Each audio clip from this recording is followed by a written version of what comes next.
And we're live. Hello and welcome to the Tiny But Mighty podcast, episode 17.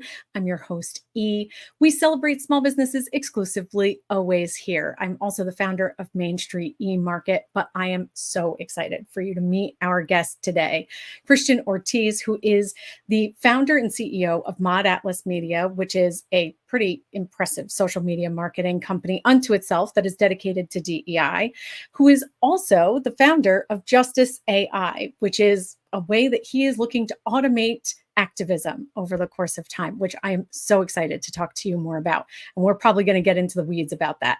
If you are joining us live and you want to get any of your questions answered, please make sure that you just get them right into the chat and we'll get to them as they come up and as we have time. I'm going to welcome Christian to the stage now. Hello. Hello. Thanks for having me today. Thank you so much for taking the time to be able to be here. I really appreciate it. Absolutely.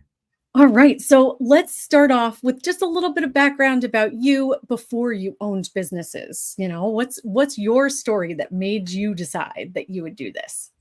Gosh, my journey has been all over the place. And I think one of the things that resonates with a lot of entrepreneurs out there is we don't realize the spaces that we're in until it's time to execute and do big things, right? And so I was in the service industry for restaurant service and customer service for over 20 years. I did corporate work for about 10 years and I did retail and I did all the things. And as a born entrepreneur, I was also a musician and a photographer and a self-promoter and learned how to do graphic design. And all of the things that I taught myself and learned how to do was just basically to pull myself out of the struggle.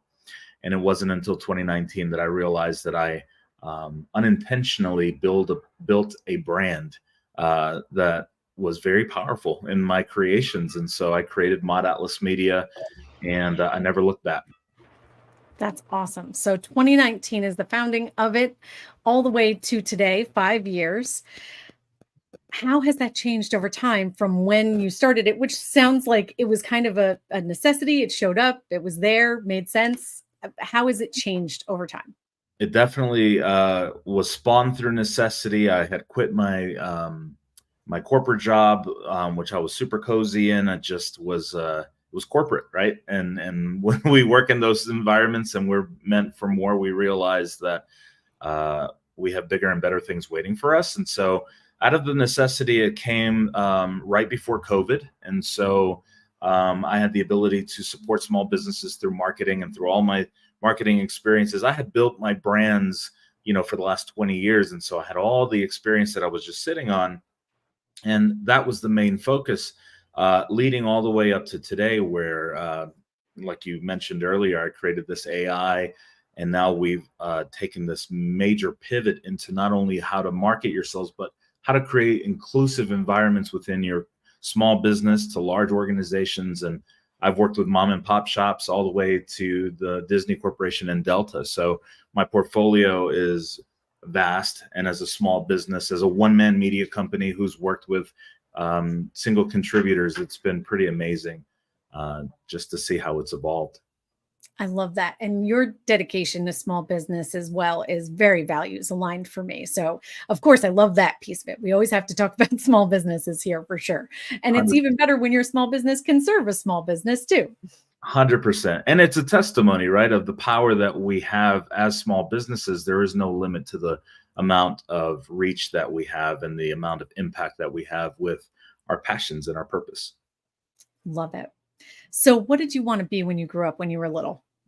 Oh boy. When I was 5, I wanted to really be a fireman. I don't know why. It was just that little boy dream. But I also had this this innate ability to be very hyper creative. And my brother was a comic book artist, and he taught me how to draw. And so I always wanted to be a comic book artist, an illustrator, and then eventually, as I got older, I just wanted to be a creative. That's amazing. So that really is something that you stuck with. I think a lot of kids early on, the police officer, firefighter, kind of like those doctor, teacher, like there's just a few little buckets that everybody can kind of pick from. That's right. That's exactly right. And, ultimately, I am a firefighter in my organization. I put out fires every single day. So, That definitely makes sense. Um, so what was the last straw that made you decide that you were going to start the business?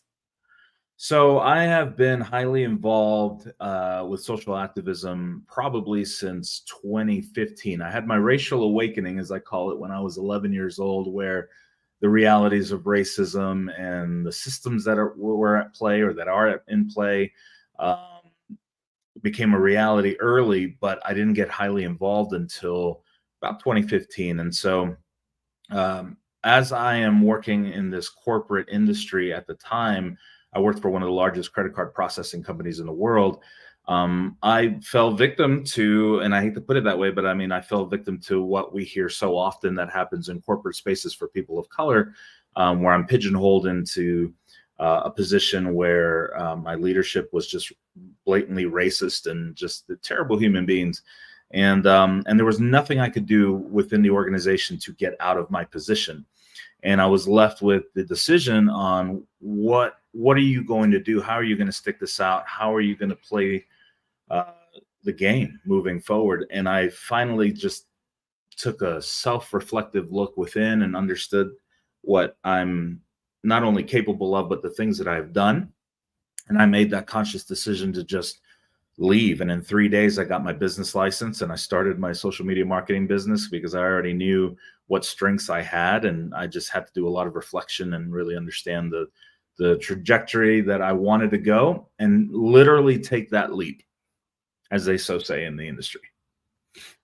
That's such a profound story because I feel like, first of all, I want to come back to the thing that really changed things for you at 11, if you'd be willing to share that in a minute. Absolutely. But the idea that you're sitting there trying to think about how you're going to work within that system and how you're going to play the game is exactly how you just said that. And instead of playing a rigged game, because quite honestly, that is exactly what it is, you just said, F it, I'll just change the game. And that's exactly what you're doing. I'm obsessed with that. Yeah. I learned really early, I think, one of the foundational pieces to my success is the early realization that when you lead with your conviction and your purpose, no matter what that is, usually we get into these spaces because it's very personal to us. This was a very, very personal fight for me. And for anybody who's followed me on social media for the last 20 years, you know that I am very unapologetic, very outspoken, uh, and I call everybody out. And I literally found myself in a space where it was not only just to take the leap as a business owner, but a leap in a community that understood where I stand with these issues in a very hyper conservative area. And so I wasn't very popular, but however, people in my neighborhood could not deny the fact that I knew what I was doing in terms of marketing and reach and social media. And because I did have an affinity and a love for small businesses, my door was always open. And, it was also open for crucial conversations that people don't really want to have. And so I've been in these really uncomfortable spaces since day one, and I love it. Yeah. That's a very unique skill set. Most people do not love that. That's Being right. capable of holding the space for a difficult conversation is something we do not do well as a society at large. No. And I think as a parent, trying to hold space for difficult conversations, even between siblings, between my two kids, even with one of the kids, is such great practice. And you have so much more of it just all the time, kind of helping them to learn and reflecting. As a former educator, I always, through teaching, I reflect on my capabilities because how can I teach this to you? And that'll help me to see holes in my understanding, which I think is really beautiful as well. But having that issue in our society is really hard for them too, because how are you going to have hard conversations with your friends instead of just ghosting them? Because that really became so much of the way that they were dealing with things. And same thing in corporate. How do you have those difficult conversations instead of somebody ending up in the disciplinary process because they have to draw attention to systemic bias or things that are going on that are absolutely unacceptable and putting them at legal liability, quite frankly. And I feel like Justice AI is really going to help them to be able to address some of those things. It absolutely is. And to touch on what you just said, there's a lot of beautiful realities in all of that. And one of the things that I had to realize early was I had to come to terms with the privilege that I have, not only as a man, but also being 6'2", aggressive when I need to be, being able to have thick skin in these conversations, but also having the empathy to meet you at the other end of this conversation, that no matter how I made you feel, we can both come out of it understanding, not only where we both come from, but really taking an analytical look in a way that society really never taught us how to do. And so you learn in this space the limitations that society has in terms of having these discussions and the reasons why we're not able to. And as a leader in this space, I had to really embrace that.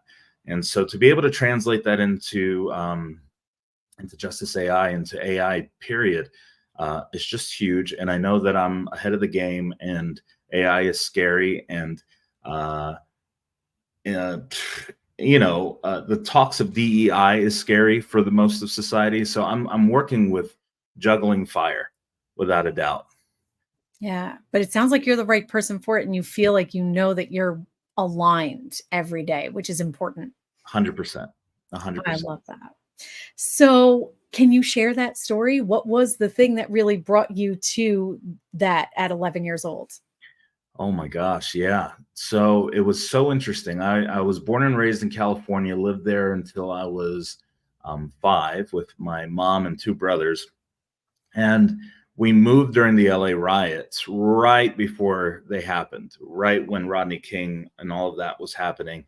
Um, but of course, when you're that age and your family doesn't want to put the burdens of reality on a child, I never understood that it was all race based, and it was all because of the corruption of the LAPD and um, the detriment that the Black and brown populations in LA were going through. And so I was completely oblivious to that. And then when I came to Jersey, and we moved to New Jersey, North Jersey, and I went to Catholic school. And I remember we were watching the OJ trial. I was very, very young, probably 9 years old. And that case revealed the realities of racism just through Mark Furman and his exposure of his racist comments. And it was this thing that made me realize, okay, well, racism is still a thing and it's really real, but maybe that's just like a one-off, right? I was still so young to think, well, maybe that's just that guy, and maybe it's not as big of a problem as we think it is. And it wasn't until I moved to Georgia in 1996 where I went to a middle school, and this one kid came straight to me and was like, "What are you?" And he started calling me all these slurs and saying all these things. And it was that very second where I didn't even know how to react. It was like, okay, I thought I was getting punked. I thought it was a joke. I didn't really know how to digest it, how to interpret it. And then I realized that the majority of the kids in that school felt the same way about me. And so I was called everything under the sun. I had to fight every single day, literally come home with bloody knuckles, bloody noses, blood on my shirt. Most of the time it wasn't mine, and getting in trouble in school. And luckily I had a principal who kind of broke it all down for me. And he sat me down and he said, I'm going to allow you to fight to protect yourself this year, but on one condition or two conditions. He said, A, you don't send anybody to the hospital. You're a big kid and you're scrappy. And B, and luckily for me, he was also from Jersey. So we kind of resonated that way, and we had that immediate bond. And he was like, "Where are you from?" I was like, "Jersey, forget about it, in the South." I was just big. And so he said, "Don't send anybody to the hospital, and you're going to have to fight for straight A's. You're going to have to fight to protect yourself, and you're going to have to fight for your education. Because if you don't get straight A's, I'm going to kick you out of the school." And so it was probably one of the hardest times of my childhood, when when here I am as a kid who didn't even know he had ADHD and dyslexia at the time, never made an A or B ever in his life, now had to really pull it out of his butt to try to make good grades and survive. And so that was a very eye-opening year for me, and that's when I discovered, and that's why I always say that it was my racial awakening, when I understood what's actually at play. And what's interesting is, this being up north, is we're surrounded by such eclectic societies. And if you hear the N word, it's probably within African American and Latino communities that just, they use it in their own circles, and it's never directed really at anybody else. And it hits different in the South when it's Southern racism, and when it's truly directed at you through the means of a slur. And so it was just so mind-boggling to me to understand that this was really a reality that we had to deal with. And so spending 25 years in the South, I'll just put it lightly, since before I moved, I've seen it all and I've dealt with it all. And so I decided that it was only right to get involved, to help, be on the right side of history, to deconstruct all of this stuff. Wow. So, I mean, I'm a former educator and a parent. And so just thinking about it from those standpoints, because I have never, obviously, look at me, I'm not going to receive those slurs specifically, right? Sure. But that principal doing that, giving you a focus inside of the A's. Yes. Because at first that hit me and was like, gosh, that's really unfair, because you're talking about someone who's going through a significant trauma, and you're expecting them to perform at the highest level while they are currently being victimized. Yes. Sorry, the dog's about to bark. But that gave you a focus other than survival, and gave you a direction for some of your energy, which is fantastic. However, having to fight like that, thinking about your parents, you're leaving because of those riots, and you end up in the situation where you have to do that anyway. My heart breaks for your parents, because they tried and they could not avoid that completely for you. And certainly the racism piece, I'm confident, being a parent, you would want to shield your child from that. But that's obviously too big of a thought, even though it's 2024 and it shouldn't be. Right. Wow. So much to unpack inside of that. It is so much. And it is, I'm actually writing a book, and it's called, the focus of it is finding beauty through negative spaces, ultimately. And what it is a reflection of my strengths and where they came from, and the foundation through them, really based off of the inevitability of the realities of our society. And you bring a very interesting point. From me leaving from Los Angeles to New Jersey, racism has always been there, but it looks different in so many different ways, and it plays such different roles in our society. The area that I lived in Jersey was owned by the mob, and there weren't areas that I couldn't walk through, being Puerto Rican, even in Dominican neighborhoods that didn't like Puerto Ricans, or Italian neighborhoods that didn't like anybody who was brown, or whatever. And lucky for me, being I guess likable, I was able to find myself in spaces where, thankfully, my best friend was Italian. His dad was in love with my mom. Like, I had things playing for me that allowed me to navigate through these spaces. But it still prevented me from really taking in the brunt of the reality of these systems that are in place until I was in the South. And so it is a lot to navigate, but it is, looking back now, it truly is a part of my testimony into who I am and why I've come back. And forgive the noise in the back. My son is getting ready for work, so if you hear any weirdness, that's where it's coming from. Well, that is certainly better than my dog continuing to bark. So it's going to be fine. But I think it's interesting from the standpoint of the book writing, and I'm excited to be able to see it as it's coming out and read it when it comes out, because the beauty of adversity and rising above and getting to the point where you are when you face challenges. I have found personally, after going through things, the saying of, you've survived all of the bad things that have happened to date, you'll get through this one too, is stronger with every single thing that you overcome and every moment that you have the ability to pick yourself up off the floor. Sometimes you're also picking up the other guy off the floor, it sounds like. Absolutely.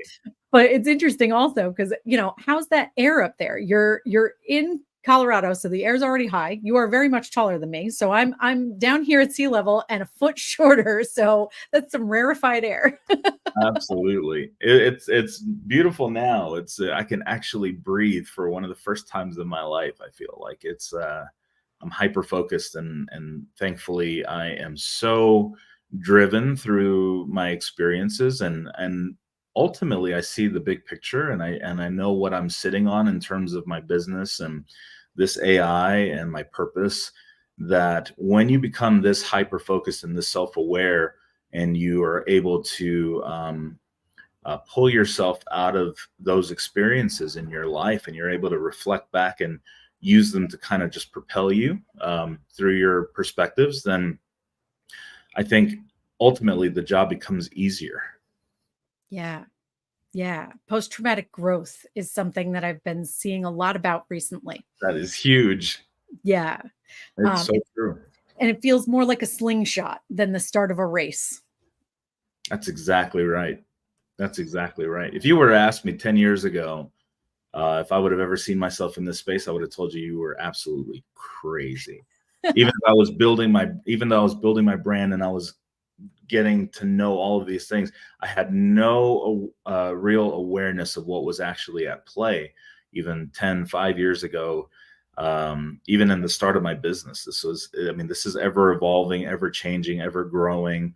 When we talk about the implementation of therapy and self-growth and what it looks like, if you would have met me as a child, if you would have met me in my early 20s, you would have thought that this would have never been possible. And so the dedication, I think, for us entrepreneurs has to be there when it comes to self-growth and when it comes to self-reflection, and really asking ourselves those questions of, where do I see myself going? How do I get there? What does it look like? How do I not lose myself, especially BIPOC individuals who don't want to lose their culture and their identity? I unfortunately lost so much in this journey just to fit into spaces that ultimately didn't even want me anyway. So, having to reclaim my culture and reclaim my identity growing up, and what really made me who I am, and what has built my foundation, I've had to reconnect with because of that. And so, these are all important conversations that we should be having, which again is why I'm also grateful for being here with you in this space. Oh, thank you so much. And it's funny because a couple of people, I can't even remember who the guest was. We were talking about decorporating ourselves, which truly is decolonization. When you are on the other side of a corporate role and you are now your own boss. For me, I have a hard time not being a workaholic. It is my standard default set. It was my standard default set in school, because if I could just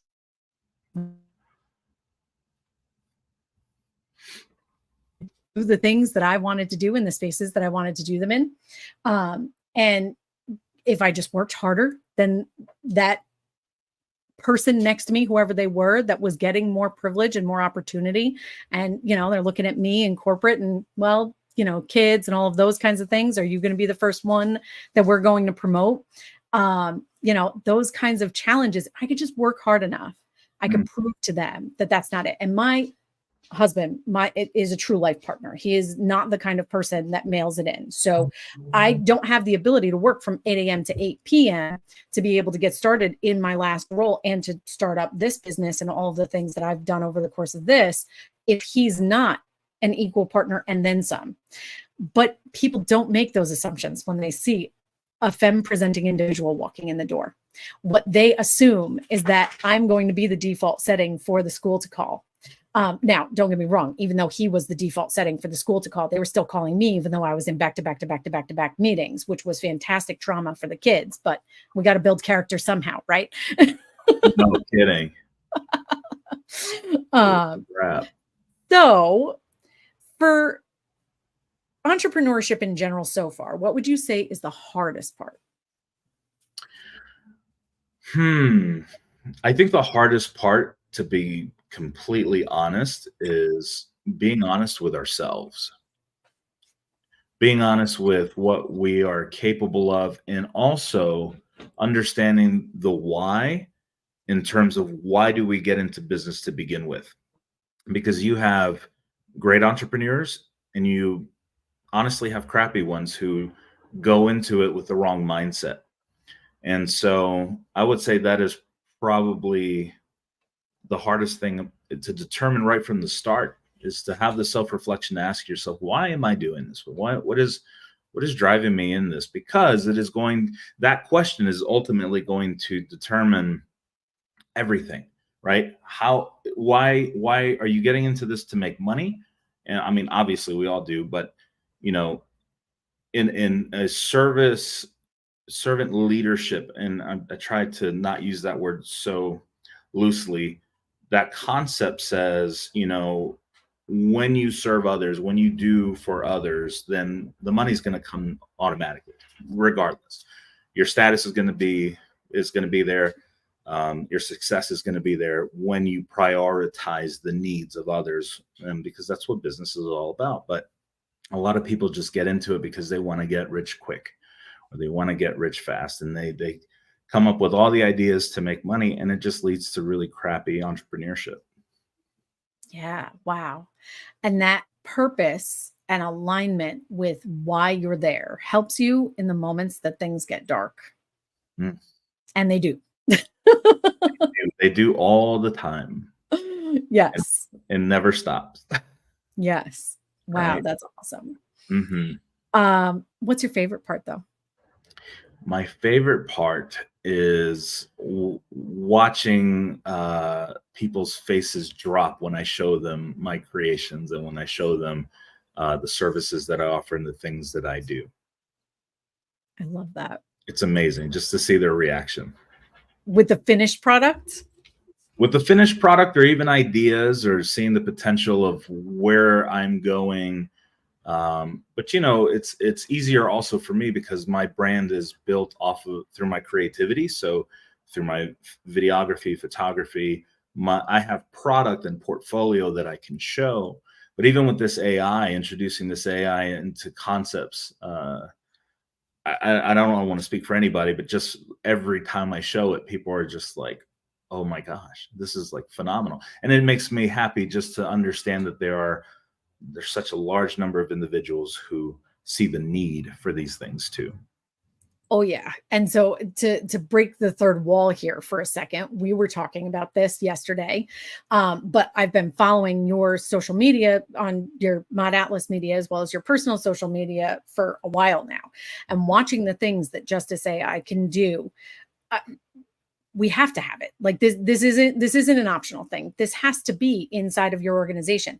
And for mid-sized businesses, small businesses that are trying to grow, that have employees, this is the perfect way to be able to make sure that you are meeting your employees' needs and your customer base, and you're not alienating people, which is really, really easy to do because we are steeped in all of this culture and all of the supremacies and isms we've been steeped in this entire time. So you can't base your marketing off of marketing that you've seen other companies do without potentially having accidental moments that you're alienating some of your customer base.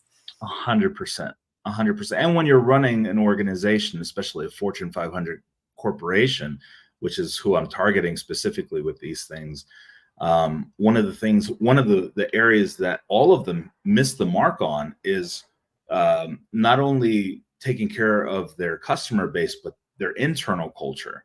And so their internal structures are failing and crumbling because they don't have the cultural competency to be able to understand how to navigate and prioritize the needs of the people that are making their product. and who they're working with internally in all of these systems. And so it was very eye-opening for me to watch that as well. And I love what we can do with it, right? So busy city life. In the meantime, I'm in the middle of nowhere. The biggest concern for me is the dog. Ooh, it's so loud. So in terms of what it can do, so if a small business owner is listening, if any business owner is listening to this podcast, what would you say are the ways that you could utilize Justice AI just from kind of like a top line for your business?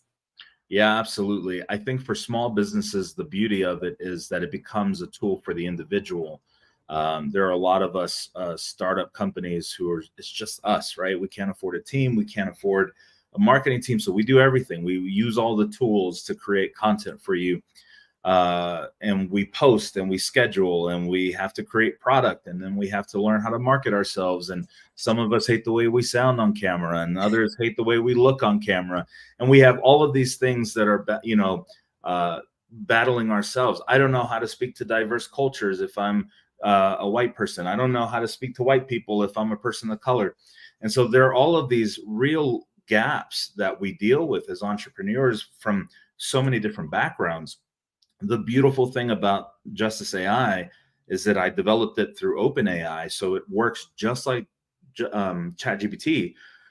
However, it's programmed through BIPOC academia, filled with knowledge of professionals, over 560, really over 600 now that it's been updated, who've been in DEI spaces all across the board for over 30 years. And so you are getting all of the diverse perspectives that will help you generate content for your business, to be able to create content that is culturally aware and sensitive. And it actually can help rebuild and restructure the way you present your business online for every platform, just by saying, hey, create me this post on LinkedIn to sell my product. I want to reach this clientele. I want to be genuine. I want to sound caring. I want to express my true feelings of whatever. And it generates it within seconds. And so not only becomes a cultural competency tool, but for the individual, it also becomes a safe space to have conversations about these topics. When we talk about safe spaces and the inability to have conversations about where we are culturally, especially with America, I think having this racial awakening, and no matter what you decide to do with that information, now you have a safe space to have a conversation with it, right? Your racial awakening could make you feel have this internalized guilt if you're a white person, which most of the time is what happens. And that is racial trauma. And people of color also, they get activated when they hear these things. And so rather than taking it out on each other, you can now have a very unbiased, straightforward conversation with the system. And I think ultimately, when we have these conversations, even as entrepreneurs, it is that key component that I think propels you through in society to be able to sell your product in ways that you never knew you could. And so there is this ROI for small businesses with it, where your return on investment is, I'm now culturally aware of how to handle my client base. And I don't think people really understand that concept until they have to understand it, right? And so what happens is they get into these moments of uncomfortable conversations with their customer base, and 9 times out of 10, they pull out of their business because they're not ready. They're not prepared to have those crucial conversations, or they get called out on social media for whatever toxic behavior they've exhibited. And so this is a perfect opportunity and a perfect tool to help you grow in that space and prevent those things from happening. Wow. That was a long-winded answer, but no, it's all of it. And so many different pieces along there that I can speak to, that we've had separate conversations about, right? So starting with the last one that came up in my mind, when you see a lot of these thought leaders in industry, Oftentimes, they are talking about corporate leadership or culture development and stuff like that. Having you run one of the more problematic ones that I had seen through Justice AI and get back to me was so powerful because I could feel it in my gut that it was gross, that it was inherently supremacist, and was definitely damaging for anyone who is not basically white male and wealthy, really, because it had a lot of privilege inside of it. Um, that you are capable of then picking out all of the pieces. And obviously, it's the AI that's generating that. It's unbiased. It's giving you this information of here are the problematic statements. Here's why they're problematic. And that's so important when we're looking at these things because you could be sitting in a training as a small business owner and you could be listening to things and it just doesn't resonate with me. And I just don't understand why. And you could see a lot of heads nodding in the room and be like, why am I the only one that is just not connecting with this? I don't understand it. And then you could take that presentation in a PDF format and upload it into Justice AI. And it could explain to you the reason why you were feeling icky, which is what a gift. It is the ultimate gift, right? I think for anybody who's marginalized, and this is a perspective that not a lot of cishet white males can understand, unless you've done the work and you understand that way. What they don't understand is that we as marginalized individuals, whether you're a woman, handicapped, person of color, intersectional, within all of the above, we most of the time as a society run into these situations, and most of us, I will say with certainty that most of us who haven't done the work in DEI, we know when things. I love that you said it feels icky because it's so true. We run into these situations that feel sexist, feel racist, feel homophobic. They feel all the things, but we don't really understand the complexity of what's really at play. And so one of the things that we've been running tests on with Justice AI is we're putting these scenarios in here, and women and people of color and just all marginal LGBTQ community, and it's accessibility, right? DEIBA now. And so anybody who's anybody in the marginalized groups can run these situations, and now Justice AI can give you an analytical dissection bit by bit of what's actually at play. And what that does, it gives you this ability to walk away with your sanity and your peace.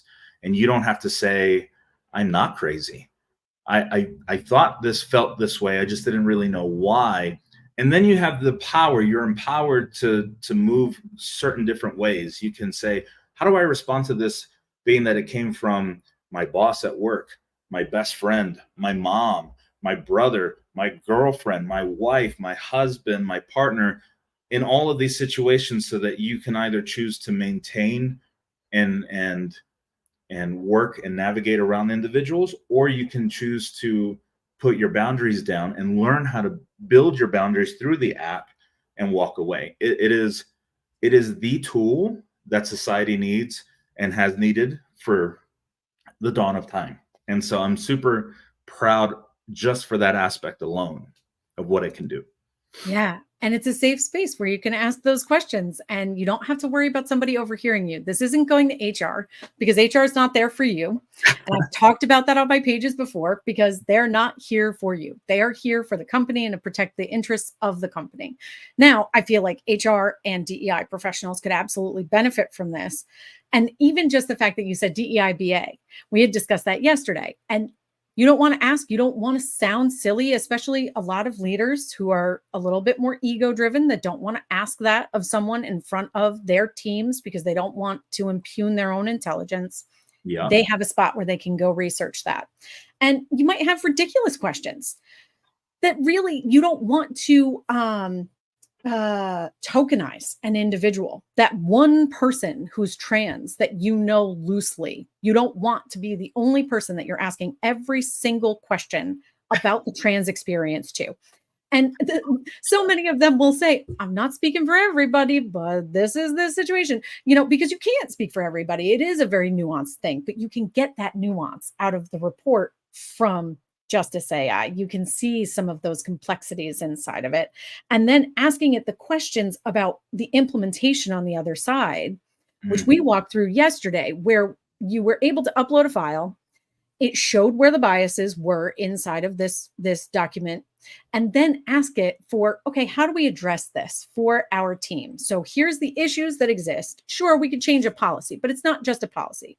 If you change a piece of paper and nobody sees it, it's like the tree falling in the woods with nobody around. Yes, it does make a noise. Physics would tell us it creates the same wave and it's going to make sound, whether you're there to hear it or not. That's right. However, just because that document changed doesn't mean that you've now made an implemented policy that is Mhm. now going to change the way that people behave within the organization, that is going to make an impact, that is going to actually indemnify you. Because the lawyer might be happy with that change and, well, okay, the policy's there. But Right. at the end of the day, the damage is not mitigated by the piece of paper changing. So, getting that recommendation and having basically a pocket advisor inside of this that you can say, all right, well, now what? But we found it. How do I fix it? Absolutely, absolutely. To that point itself, right? We take these documents, the policy and procedures. I call them they're AI audits as we run them through audit systems through Justice AI. I tell the system, analyze, identify the bias, the potential harmful biases, or the blatant biases that are in this document, and point them out. Not only point them out, reformulate them. How do I reformulate this document to be all inclusive for EDIBA? And how do I maintain the structural necessities for the corporation so that it doesn't lose corporation integrity? But also, how do I make it all inclusive? And then, to your point again, is you can ask it to build training for your entire organization and staff to make them aware that the changes have been made, and also have a hyper emphasis on the simply not only the change, but now you as a marginalized person within my organization, you're seen, you're understood, you're heard, and now you have representation through documentation in our policies and procedures. And when I tell you what it's done for organizations already, when their individuals are like, holy shit, I'm in your documentation now, I feel so seen. I feel what what can you even imagine is that going to do for the person, in terms of them dedicating their time into your organization? They're going to give you everything just because they feel like you have their back. And that is part of what we were talking about earlier, how important it is for those inclusive cultures inside the organizations. That's where the return on investment is for sure. Oh, absolutely. At longevity of the individual, without question. Mhm. And you don't have to be the highest paying gig in town either, because if people Right. really truly feel included and cared for, and that has to be more than just performative. It's more than just a document. It's more than a social media post. It's more than rebranding your logo with really pretty colors once a year. Yeah. It's more than making a statement when something happens. It is so much more. It is the day to day living through it. And I would say that from my perspective, something that I talked about, gosh, almost a year ago, actually, the review process at the vast majority of these companies, and especially with the way that it was designed in the wake of changes that were made by certain CEOs but honestly, GE is really where this started, where they would rank everybody against each other and they were getting rid of the bottom, 10, 20% of their employees every single year, and, treating them like they're disposable. And then the idea that we call them human resources, like there's something Mhm. so inherently like people can be bought and sold about that. And it just makes me really uncomfy. I don't like it. That's a great Um, point. but keep the name because at least we can see you coming. Okay. Like don't change the name because then we have to figure out what you are. We'll find you. But when it comes to um shoot, I just lost my train of thought. You're talking about GE and the way they Oh, yeah, structure. yeah. So when it comes to reviews specifically, recency bias is one of the biggest issues that you will see with a corporate review. So if and here's a perfect example. Last place that I was at, we did our reviews from January to December. Like that's the period of time that you were reflecting upon. But we were doing the review itself in March. And in April, you were getting your merit increase, whatever it was. And Mm. which used to be a COLA. It's no longer. Now they use it however they want to, especially with inflation rates being all over the place. I told you that I'm pretty much unemployable through corporate. This is the example. Okay. Yeah. So when it comes to these, oftentimes the amount of favoritism, patriarchy, white supremacy, and everything that is just absolutely built into the systems of these reviews, inside of the questions, inside of the things that they care about, is so highly problematic. Even in education in the public sector, there was a section in our rubric for attendance. And you're telling me that this is equitable and you're going to distribute this across however many things, right? After a maternity leave, I was given the lowest score on my attendance because of a maternity leave, which, by the way, is illegal. You know who you are. Nobody put a gun to your head. You circled it voluntarily. That's on you. So you sleep with that. But that's inherently biased to people with disabilities as well, and should be something that the Americans with Disabilities Act sees in court. But I'm confident that it's too ubiquitous for them to even tackle. Who knows who would take up that particular thing? But this would be the perfect tool to run your review process through, to make sure that you are not putting automatic barriers in the way for certain groups within your organization. And definitely could say, hey, we're reviewing from January to December. We're doing it in March, whatever. I'm relatively confident that Justice AI would immediately be talking about the fact that you're 2 months removed from this. Why are you writing them now? And the opportunities for those gaps to exist, because I would see it where somebody started to struggle at the beginning of the year because something had happened. They'd missed time, whatever the case was. And now all of a sudden that's a part of the conversation in their review. Mm-hmm. And, everybody would talk and say, well, you keep it out. Nobody ever walked that talk. It always ended up in there in some way, shape, or form, even if it was just one of the scores that was just lower. They didn't put it in any of the written parts because they wouldn't, obviously put themselves at risk. Although I saw plenty of people willing to write stupid stuff in the comments and put themselves at a lot of risk. But, the ones that were smarter would hide it in a rating, but it was still there. And the fact that somebody would speak up against an injustice, how is that represented in this review? They pushed back, but they're trying to stop you from getting sued. I can't tell you how many times I've been that person in the room being like, hey, this is a potential issue for you. And it would have been so powerful to be like, okay, if you don't believe me, just here's the AI printout. This is where your legal liability exists. That's right. It's not a me thing. It's not a perception thing. Yeah. Here's the data, man. It's not a perception thing. You can't tell somebody that they can't do X, right? It's so interesting that you bring up that point. And there's a bit of intersectionality if you were to draw parallels between individuals in inclusive space conversations and corporations, right?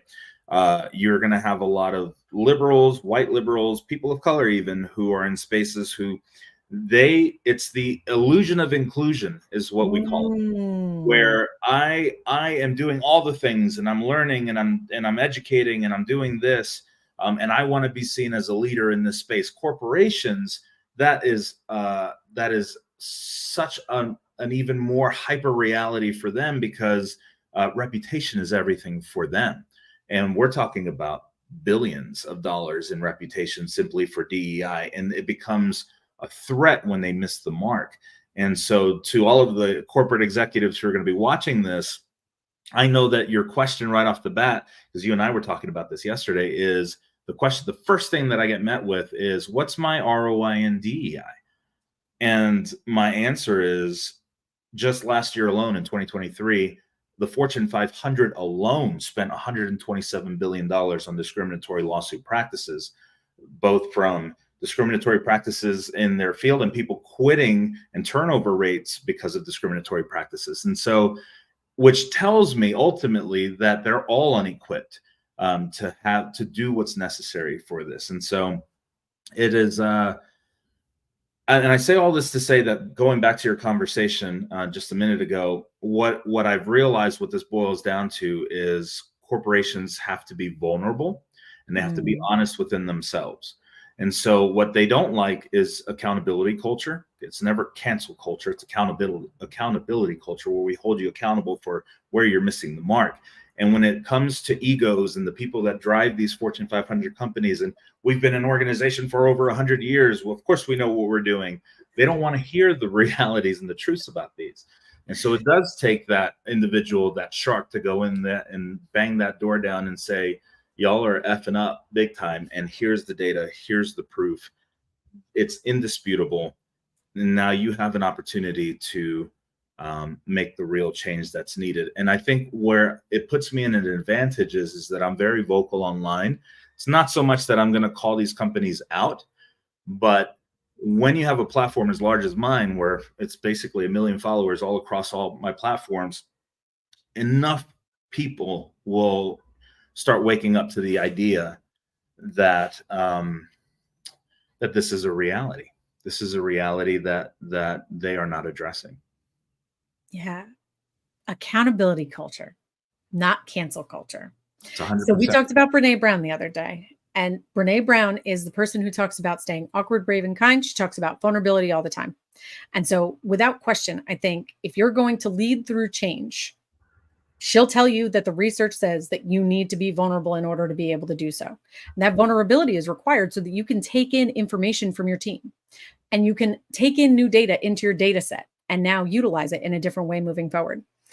And I think what AI does for us is that we can ask questions with a little less vulnerability, because I know that not everybody is going into Chat GPT the way that I am, going, hey, Chat, could you please? And, I'm please and thank youing my AI because it just is the way I talk, right? And that's my buddy. We work together a lot. So, but you can go in and you could just say the thing that's on your mind, and you don't have to worry about somebody else hearing you to do that. And yes, when you do mess up, accountability culture, that's exactly what we need in our society. But it becomes cancel culture the second that you stand 10 toes down and with your full chest, you decide that you have done nothing wrong, even when what you said was blatantly, very clearly wrong. Absolutely. Absolutely. And if we, and the reality is we as a society, we're not an accountable society. We were just never formulated that way through our systems and through the way we operate in these supremacist systems that we have in place. And so accountability, I think, is so new to most people. And also empathy and self-reflection, like these things that you would think everybody is capable of. These are new concepts that are being introduced, and now they're being translated into business practices when they've never been translated as such before. And so when we talk about juggling fires, that is just yet another pillar that I have to juggle every single day, is when we use this terminology where people are like, I have to be accountable for my fuckery. Like, what is happening? I've never been held to that standard in my life. Well, who are you, person of color coming into my organization? And it becomes this really weird interaction that, frankly, my ultimate message is it's a you problem, not a me problem. I've brought it to your table. You have the ability and the choice to do with it what you will. But again, I sleep well at night like a baby because I'm doing the work. I'm doing what's necessary. And so it's very interesting to go into these spaces and to stir the pot the way that I'm stirring the pot. And it is digital activism. It is just translated into what's in real time versus what I'm putting into systems. Love that. I want to be a fly on the wall in those meetings just to be able to feel out those vibes, because I'm confident that there's varying levels of tension in that air. It depends on who you're sitting in front of. Yeah. And it's very interesting. I talked to a lot of DEI leaders in Fortune 500 companies. And when I introduced the software, I wish I could just tell you the names because it's really not a surprise. I'll just say there was one in the South in Georgia that I recently spoke with. And she had a very beautiful way of putting it. She was like, I work in this organization because I do take pride in the way that we celebrate diversity. We celebrate diversity unlike any other Fortune 500 company in the world.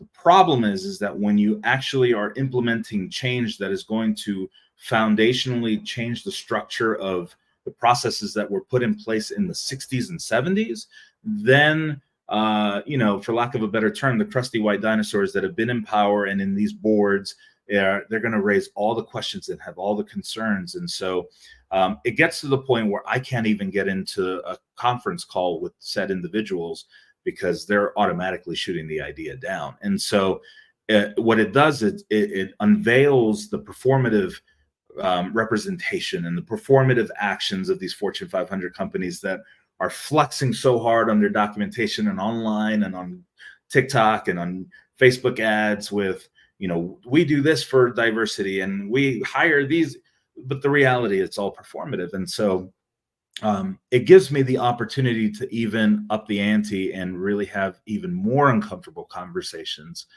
where, God forbid, I get your email and I really let you have it in your email where it reveals what I not only see, but also I'm providing a solution to this. And so it speaks so, it is so loud. Their complacency and their silence is so loud in this space. And so I know that over time, this software and this initiative is going to be more welcomed and opened over time. The more we talk about it, the more we normalize these things. But it's a challenge right now. Yeah. Without a doubt. Thinking about documentation that was put in place in the 50s and 60s. And, you mentioned before 100 years ago when you started your business, because you've been around for 100 years. The older your company, the more I humbly believe that you need this. 100%. Younger companies are going to struggle with these things less. It's not that you're not struggling with these things. It's not that you don't need it. It's not that you don't have places that you could refine.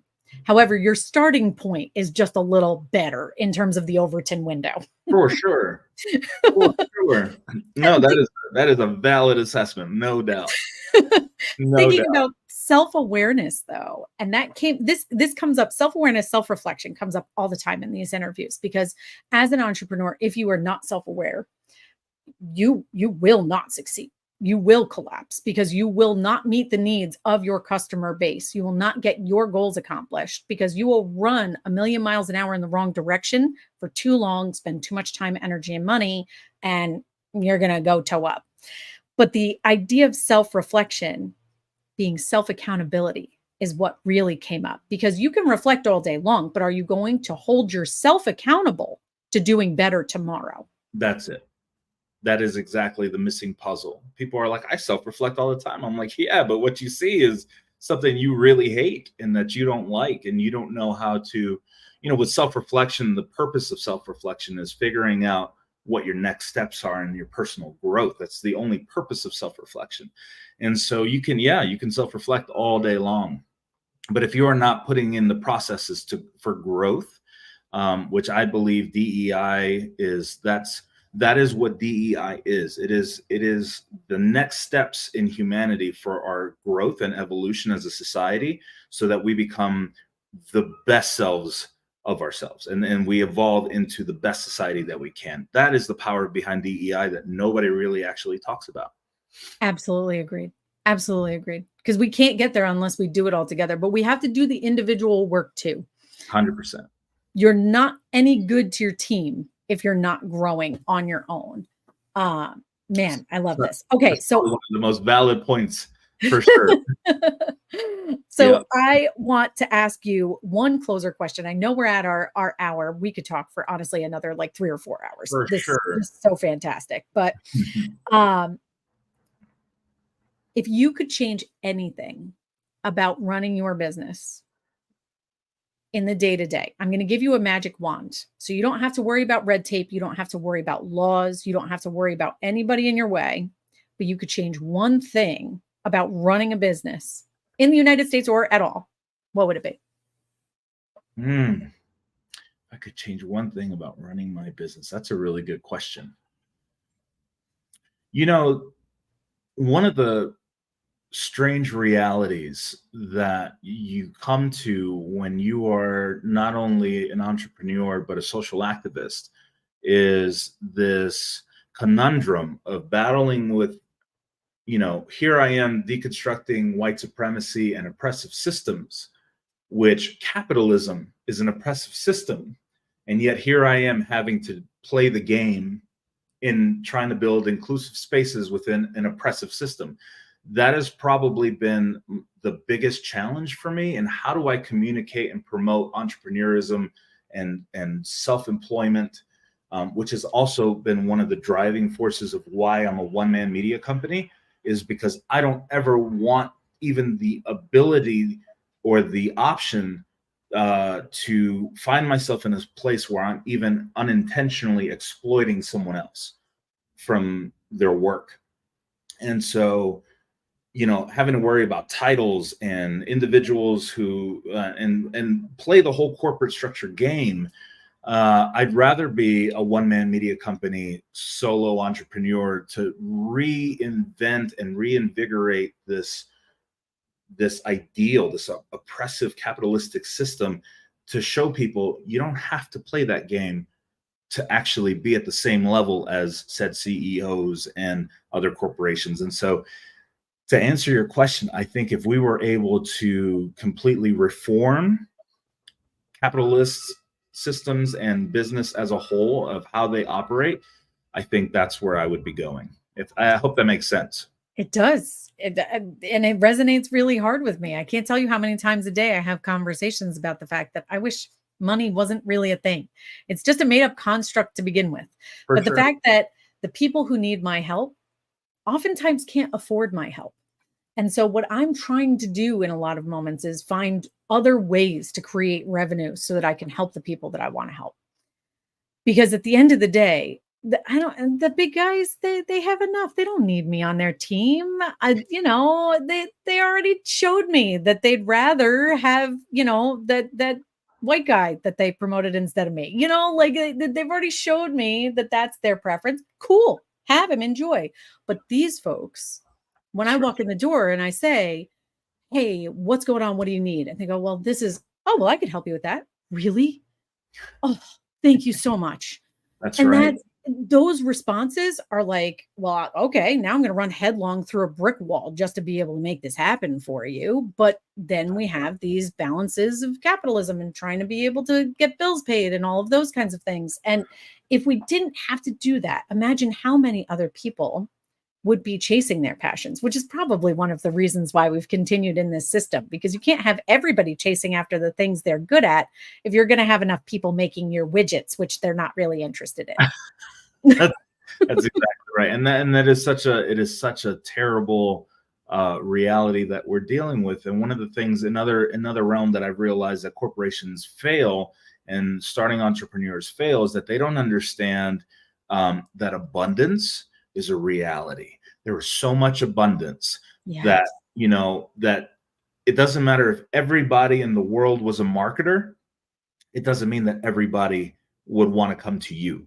And so there is this huge reality and intersection between ego and abundance that prevents, instead of it fostering support culture, it now fosters, what comes out of that is it's fostering competition and this unrealistic capitalistic ideal of competition is what's really killing us as a society, because we don't think in collaborative spaces. We think about, I want my shit to be better than yours. And this is why we're failing.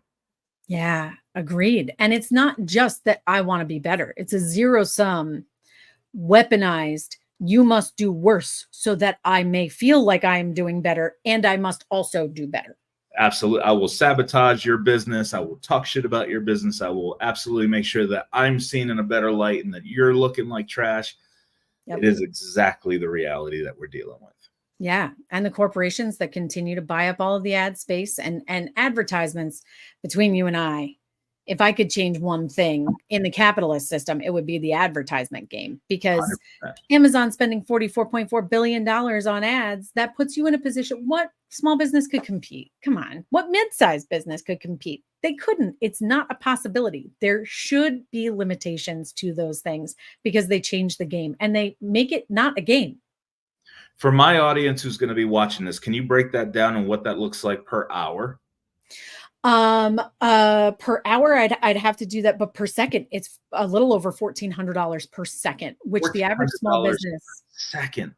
And the average small business is spending less than $1,000 a year. So they're spending more in a second than most small businesses spend in a year. Yeah. And this is why when I coach my entrepreneurs who come to me for marketing advice, I tell them that there is no value that can supersede your personality and who you are, which is the power of platforms like TikTok and Instagram, where when you become the face of your brand, it doesn't matter how many ad spends corporations are doing. And that's kind of the hack behind it. When you find that comfort in yourself to say, you know what, doesn't matter what I look like or sound like, this is my genuine self and I have a damn good product and I want people to know about it. It's why individuals become so viral on social media overnight, is because there is power in your individuality. Oh, that's amazing. Have you found through recording yourself that you have gotten almost anesthetized, desensitized to seeing yourself on the screen? Oh yeah, no, it was a challenge for me. I grew up with a lot of insecurities. I'm a very vulnerable man. There's open book all day long. I grew up with insecurities because I was surrounded by shitty people who pointed things out about me that they should never have, and none of it mattered. And so, to take a phone and practice and seeing yourself and then coming up with your voice and your TV personality, quote unquote, for social media, it's a challenge, but it is a necessary component to finding yourself and being comfortable and loving yourself in this space. And I think that's also something that not a lot of people talk about. Yeah. And I can definitely speak to that as well. I mean, we're taught that, especially now, I can make videos without makeup on, which I definitely never thought possible. Yeah. My mom was never comfortable with me not being what she perceived as pretty with makeup on. Even the fact that I don't dye my hair anymore and my grays are there, she immediately, her first response, yeah, it looks okay. When are you going to dye your grays? I'm not. And if me aging makes you feel old, that's a you problem. That's sorry. a you problem. It's not my problem to worry about. Yeah. But talking into that phone and just doing it and just showing up and just going back through and editing. And there are days that I sit in front of that phone and nothing comes out. And that's okay. That's definitely okay. And those days, finding self-compassion, I think, is the goal, right? To be able to say, creative work is not actually meant to be done every single day, even though capitalism has told us that these creatives just go into the creative room and we toss snacks at them and they just create 24/7. And that's supposed to be the way it is. It's not a manufacturing plant. That's not how creativity works. That's not how inspiration and passion show up. And so if you force yourself on those days to record, you're going to be disappointed and you're going to be in a position where you're going to judge yourself harshly. Instead, just hit delete, have self-compassion, and go find something else to do. Sometimes it's a nap, and sometimes it's going to touch grass. Sometimes it's a snack. Absolutely. And in the spirit of failure being your biggest teacher, that is the quickest way that you learn that, when you implement the self-reflection and when you understand that all the negative shit that's up here is what voices that have been put there by other people. We're not born to think that way. It's been placed there from people. So we have the choice and the ability to do what we will with that information, but fail, do, and eventually you will succeed. And it's a beautiful process to watch. I've seen it hundreds of times. I can't even tell you. Oh, I love that. That's amazing. Well, so much advice inside of this episode. And I really appreciate you taking all of this time to take us through all of this. I'm going to link all of your socials, get everything pinned in there. We'll get a whole bunch of stuff cut up and things so that people can digest this little bits at a time. But thank you so much for taking the time. I really appreciate it. It's been my absolute pleasure. Thank you so much. I hope that we get the opportunity to talk soon. Let's do it. All right. Awesome. Thank you. Take care, everyone. All right, guys, we're 10 minutes over. If you're still here, I really appreciate you. We could definitely do an episode 2. And if you want that, you should just pop that in the comments and convince us. All right. We'll definitely make that happen if you're interested.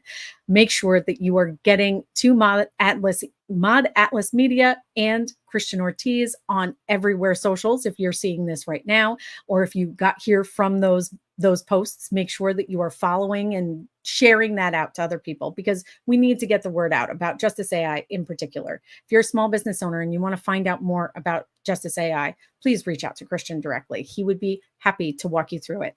And on his channels, you'll see a whole bunch of different ways that he's utilized it before as well. So if you're, a little on the fence and you want to kind of see the way that that's going, you should definitely do that. Thank you so much for taking the time to be able to be with us here today. As always, shop small, y'all. Figure out how to find a small business this weekend. I know that they're not always the easiest things to find. Go to a farmer's market. It's beautiful here in the Northern Hemisphere. There should be plenty of opportunities to find small businesses there. Thank you so much for being with us. Take care.